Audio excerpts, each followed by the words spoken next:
Holy Prophet ﷺ, he prophesied that a time would come amongst my own community that they would become the worst creation under the canopy of the heavens. He would say religious clerics, imams in the Muslim world, would be such that they would recite the Quran, but the meanings wouldn't go into their hearts and it would just stay stuck in their throats. He mentioned that mosques would be full of worshippers but devoid of guidance. And he said, this is the fate of the Muslim world. And it's in prophecy when you look at it that here's a Prophet ﷺ who established a Muslim community, then says this is the fate of the Muslim community. But at the same time, even though he gave us this prophecy, at the same time he also gave us another prophecy of hope.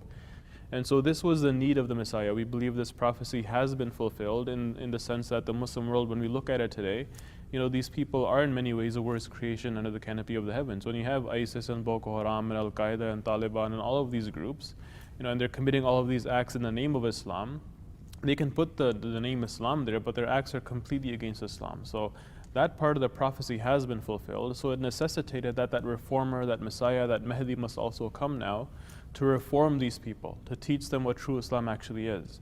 And so that was the need of the Messiah or of the Imam Mahdi.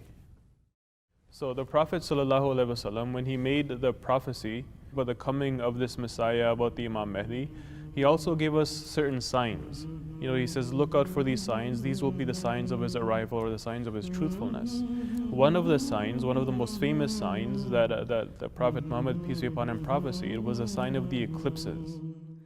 नजरें उठा के अपनी देखो जरा खुदारा के चांद और सूरज करते हैं क्या इशारा नजरें उठा के अपनी देखो जरा खुदारा के चांद और सूरज करते हैं क्या इशारा जिसके थे मुंतजिर वो शाहकार आ गया है वो गुलजार रश के गुलजार आ गया है जिसके थे मुंतजिर वो शाहकार आ गया है वो गुलजार रश के गुलजार आ गया है दीने मोहम्मदी का गम ख्वार आ गया है वो मेरे कारवाने अबरार आ गया है नजरें उठा के अपनी देखो जरा खुदारा के चांद और सूरज करते हैं क्या इशारा My name is Dr. Eric Christian. I'm a research scientist with NASA. So a lunar eclipse is when the moon passes through the shadow of the earth. And so you have to have an alignment between the sun, let's say you're the sun, I'm the earth, the moon is behind the earth. That's normally when you would get a full moon, but the full moon is when the moon is either higher or lower than the earth. But sometimes it lines up just perfectly and the shadow of the earth shines on the moon and the moon gets, even though it's supposed to be a full moon, the moon will get dark for hours, and that's the lunar eclipse.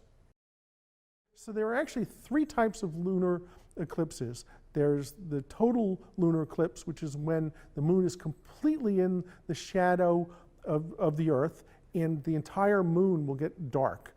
There's a partial lunar eclipse where the shadow will go over half or less of the moon, and you'll see the moon will look like a phase of the moon at some level. Part of it will be dark, but some of it will be still lit.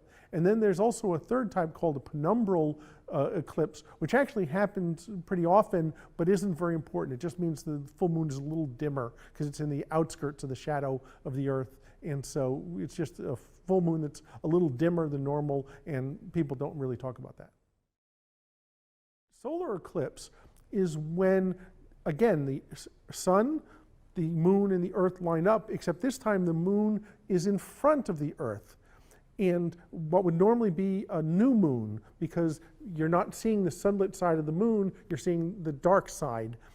But the shadow of the moon then shines across the earth. But because the moon is smaller than the earth, it's really just a narrow band that gets a solar eclipse. Unlike the lunar eclipse, where the entire night sky sees the moon go dark, with a solar eclipse, only a small area of the earth sees the shadow of the moon. There are several types there's actually 4 types of solar eclipses.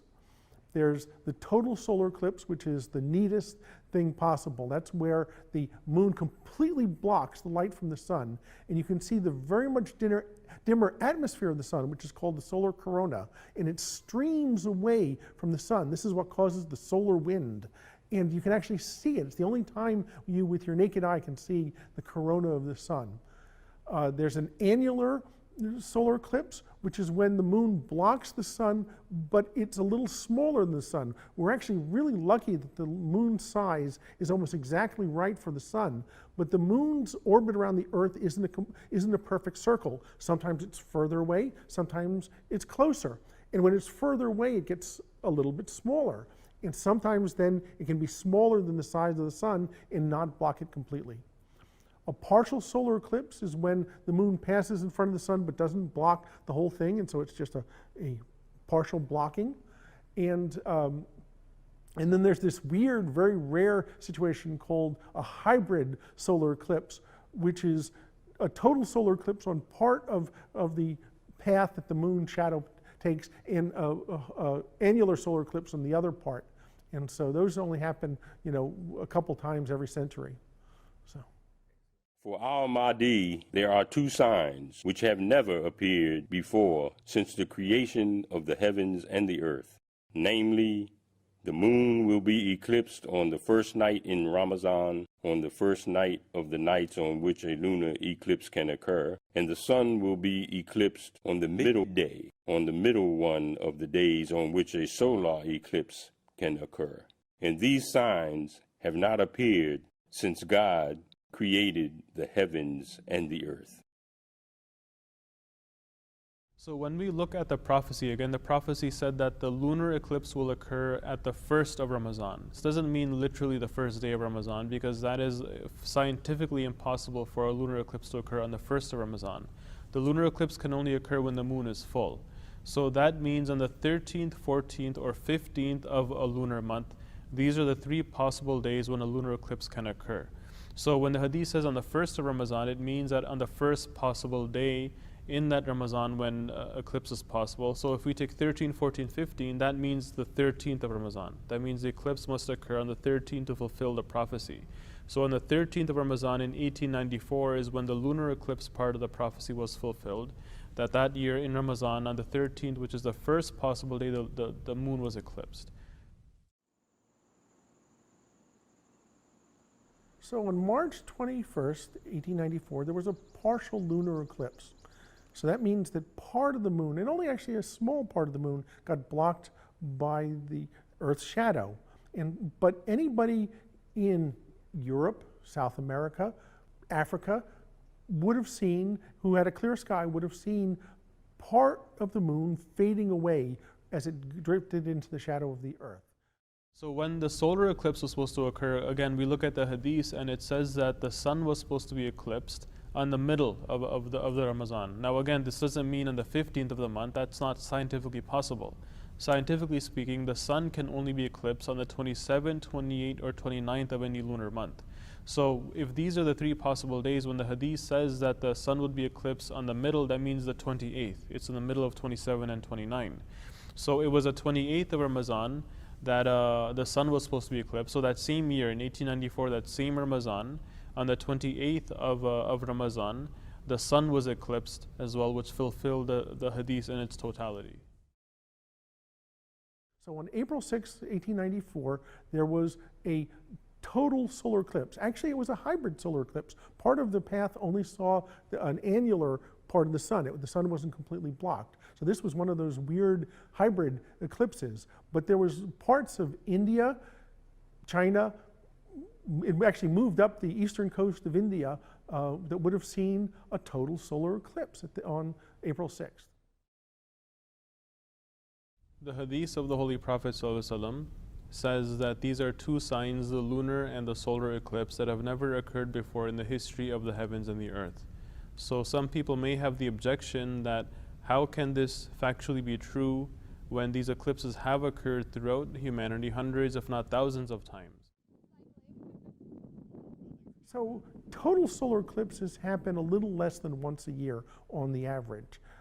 Partial eclipses happen about as often, and so between the two of them, they happen more than once a year.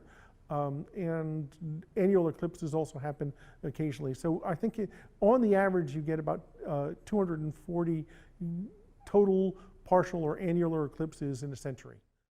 So what we have to remember here is not that the Prophet ﷺ is saying is that these eclipses have never occurred on these dates before.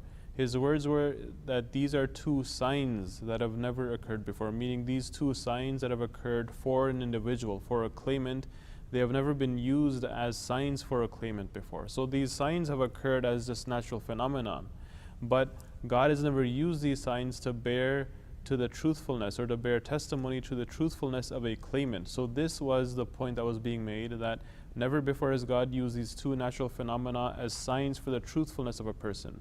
So the first time these solar and lunar eclipses occurred on these dates that were prophesied for the advent of a Messiah Mahdi, and when they appeared during his time and he used these as proofs of his truthfulness, that he fulfilled the claim, this was the first time this particular event happened in the context of signs being used to bear witness to the truthfulness of a claimant of prophethood. Back in early history, 600, 700 AD, 1000 AD, times like that, it would have been very tough to predict when total solar eclipses and total lunar eclipses happened. And you could probably predict because they happen twice a year, there are what are called eclipse seasons, where all the solar and lunar eclipses happen about the same time in around March and around September every year. So you can do some prediction, but the trouble is that especially with total solar eclipses, it's such a narrow band of the Earth that sees the total solar eclipse.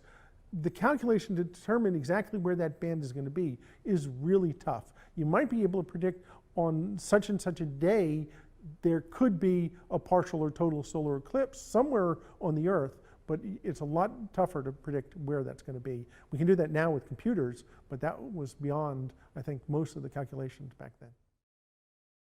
So now that we have the background of the prophecy of the Holy Prophet ﷺ that the solar and lunar eclipse will occur, and there will be a claimant, and it will be a sign of the truthfulness of the claimant. And when we look at the life of the promised Messiah, again, we see in 1889 he made the claim of being a reformer. He took a bay'at. In 1890 he claimed he was the Messiah. In 1891 he claimed he was the Imam Mahdi. Up till that point, these signs had not appeared. And again, for these signs to have appeared, the lunar and solar eclipse has to have occurred in the same Ramazan. So then we come to 1894, the mission is continuing, it's already started. On the 13th of Ramazan, which corresponds to 21st March of 1894, the moon was eclipsed.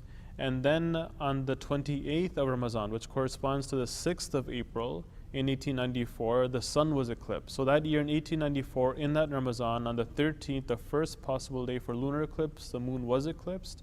And on the 28th of Ramazan, the middle possible day of a solar eclipse, the sun was eclipsed. And this occurred after the promised Messiah made his claim. So in that way, these were two signs that to the truthfulness of his claim.